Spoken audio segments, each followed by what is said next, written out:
So I wanted to talk to you about aerosol transmission, taking the example of two very important pathogens. Dr. Milton has covered a lot of my first few slides, which is good. I'm be talking about respiratory viruses, which are thought to be transmissible by possibly three different pathways: contact, direct or indirect, large droplet, and aerosol-sized droplet, with the understanding that the relative contribution of each mode will vary depending on the virus you consider and or the settings. And I'm going to concentrate on aerosol transmission, which has long been deemed controversial in spite of the fact that there is a lot of scientific evidence for this, spanning several decades, in fact. And I will be concentrating on two important examples. The first one being the influenza A virus. The seasonal version is bad enough, but we also know that this is a virus that has a proven pandemic potential. If in the laboratory you make an aerosol suspension of influenza virus and from a cultured virus, and you studied over time how the infectivity decay, you will find that the virus remain infectious in aerosol form for a long time, for hours, provided that the humidity is low enough. At higher humidity, the decay will be faster.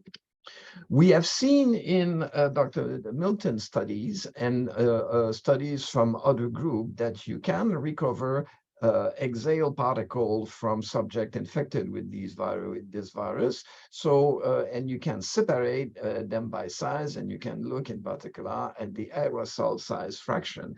And several groups, I'm not going to show them all, have demonstrated that if you recover the aerosol fraction exhaled by patient infected with influenza, you can detect influenza virus in these aerosol fraction by molecular methods.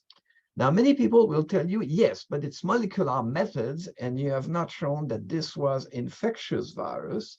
And those of us who have actually done culture of virus in microbiology lab know that cultivating viruses is difficult. It is not as easy or as sensitive as cultivating bacteria. And what I'm trying to tell you here is that culturing, isolating influenza virus in cell culture is much less sensitive than detection by molecular methods. And this is compounded by the fact that aerosol collection method will often damage the virion such that it will abrogate its infectivity, even though it's still detectable by molecular method. And so not detecting infectious virus by culture in the sample would not guarantee that there is no infectious virus.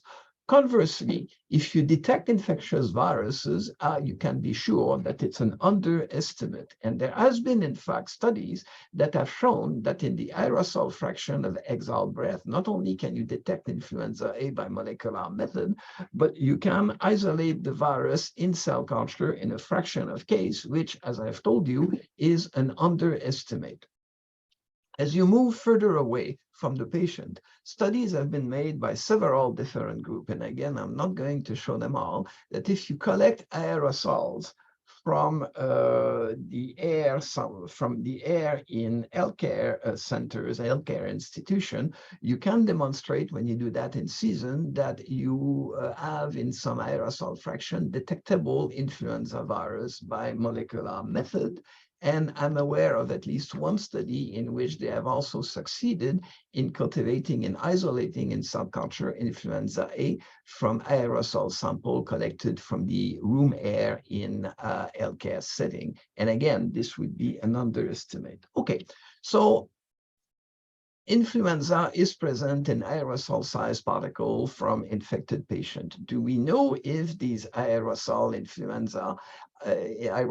influenza can in fact cause infection and disease? And the answer is yes. There's a very old study that was done in the 60s in which they experimentally infected human volunteers using an aerosol inoculum. And what you can show is that you can very effectively, very efficiently infect volunteer with influenza A virus administered as an aerosol inoculum. And then they could calculate the infectious dose. They could measure, in fact, the infectious dose, which is the amount of virus necessary to trigger an infection. Okay, and what they could show is that in experimental infection by aerosol, the dose was about 100 times smaller, roughly, than the dose that you need to experimentally infect subject by nasal instillation, which is to put influenza virus in liquid form directly on the nasal mucosa. So you need a lot less virus by aerosol. Not only that, but if you look at the disease that these infected subjects develop, what you found is that by the aerosol route, they will replicate the whole spectrum of disease, from asymptomatic to upper respiratory tract infection to some of them having viral pneumonitis, whereas experimental infection by nasal instillation produce an attenuated disease. And incidentally, subsequent to these findings, it is no longer permitted for biosafety reasons to do experimental infection of influenza by aerosol on human subjects. So these two aspects of aerosol infection, a lower dose and an association with severe disease, is very typical, is a good example of a concept that was introduced in infectious disease by Dr. Donald Milton, which is anisotropic infection. For those infections that can be transmitted by several modes, what is proposed is that different modes are associated with different minimal infectious dose and different severity of disease. And the example that Dr. Milton proposed in his groundbreaking article was that of smallpox, which caused a much more severe disease by aerosol than by cutaneous inoculation. And I put it to you, influenza A is another example of an anisotropic infection. And that's another reason why we should be concerned with aerosols, because they very likely are associated, infection by aerosol is associated with more severe disease.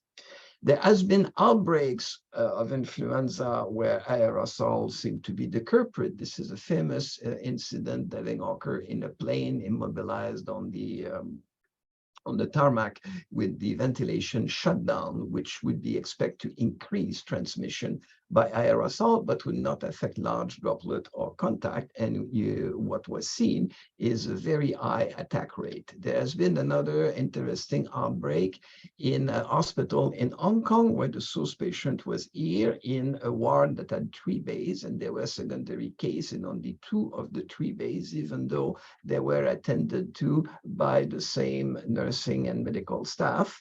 And these patients were all too sick to get out of bed, so the distance between the source and the other patient is too big to be explained by large droplet. And we know that in contrast to large droplet, which can infect only at close range, aerosol have a potential to transmit at long range, as well as being present, of course, in higher concentration at close range. And that's the other thing that is remarkable in that outbreak, is that you will note that the secondary cases are scattered. And this is actually a feature of aerosols. Aerosols with infectious agent in them will spread in a room in a random manner, and a random distribution is not the same thing as a uniform distribution. And in this particular case, what was found is that there was a ventilation fan on that wall here near the source, the index case, that was mounted backward and was blowing air in the room instead of out of the room. And they put a smoke tracer to see where the smoke, which is a marker for aerosol, would go. And then you can see that the distribution of the tracer overlap perfectly well the distribution of secondary cases. And so it supports aerosol transmission. This is a very old experiment that was done at the onset of the pandemic of 1957 of influenza A in a VA hospital, where they had one wing of the hospital dedicated to tuberculosis, where there was UV irradiation of the ceiling as protection for aerosol, and they took control patient in another wing. Now, the way that this works is that you have UV lamps that are hanging from the ceiling, irradiating upward. And so you have a killing zone in the upper air of the room, and only small aerosol that can be carried by hot air columns can rise to enter the killing zone. And when they will shower again in the room, the infectious agent would have been inactivated by UV. And what was seen is that even though in these two wings, they both were receiving visitors and were attended by the same staff. The virus got introduced in both wings, but in the irradiated wings, it did not propagate, whereas in the other wings, it did trigger an outbreak, and this support against aerosol transmission role for influenza. This I will skip. Lastly, I will point out that there are several different animal models for influenza in which aerosol transmission has been demonstrated, including ferret, horses, quail, swines, and guinea pigs. And this is just a schematic of one of these aerosol transmission experiment between ferrets, which also this particular one I like because it shows that not all strains of influenza A are equally good at aerosol transmission. And in this case, it was shown that the H1N1 pandemic strain in 2009 was much better at it than the previous H1N1 that has been circulating for years as seasonal virus and that presumably had become a little bit attenuated. And what is suggested here is that the capacity of a virus to cause pandemic depends in a great deal on its capacity to spread by aerosol. The other example I wanted to submit to you is that of COVID-19, and the demonstration follow pretty much the same pathways. Aerosol produced in the laboratory showed that the infectivity decays only slowly so that you have infectious virus remaining for hours. If you look at aerosol sample collected from the exhaled breath of infected subject, you will detect the COVID virus by molecular method and in a fraction of case also by culture, again, likely underestimate of the infectious dose. There's been several studies, and I'm not showing them all, of detection of the COVID virus in aerosol sample collected from the air of rooms in healthcare setting. And in some cases, we're able to demonstrate that the virus was infectious by isolation in cell culture. There's been outbreaks that are unexplainable other than by the aerosol route, including these famous cases of an outbreak early in the pandemic in a choir rehearsal group that has been analyzed in great depth. This was an outbreak early in China occurring in a tourist bus, and you can see that the index case was here, and several of the secondary cases were way too far to be accounted for by direct contact. And again, you will note the scattered location of the different cases, which, as we know, is to be expected by aerosol transmission. This is another outbreak that occurred very early in China in a restaurant in Guangdong province, and the index case in this restaurant transmitted the virus to other patients that it was found out were in a zone that was an envelope of air being recirculated by the air conditioning unit here. And there was no case outside of that zone of recirculation, and careful analysis of security camera ruled out direct contact as an explanation for this outbreak. This is another one that is very suggestive. So this is an outbreak that occurred in a church where the source cases was the singer and piano player who was on an elevated podium and having his back turned to the audience. And so if you want to explain that by large droplet, the large droplet moving forward would have had to rebound on the piano and travel several meters, which a large droplet cannot do. And so the only explanation really for this transmission event would be by aerosol transmission. The other thing also is that you have, I'm almost finished, Lisa, you have animal model experiment. This is transmission in the Syrian hamster model in which they could transmit the disease by either direct contact or intranasal inoculation of aerosol. But this is further suggestive to me is that there was a suggestion that by aerosol transmission, they were getting sicker This is another example of aerosol transmission involving ferrets. So you had the donor ferret that was in the lower cage, and you can see that through this apparatus in which only aerosol could travel, the recipient could successfully be infected in experiment involving influenza A or the SARS-CoV-1 or the SARS-CoV-2, which is the agent of COVID.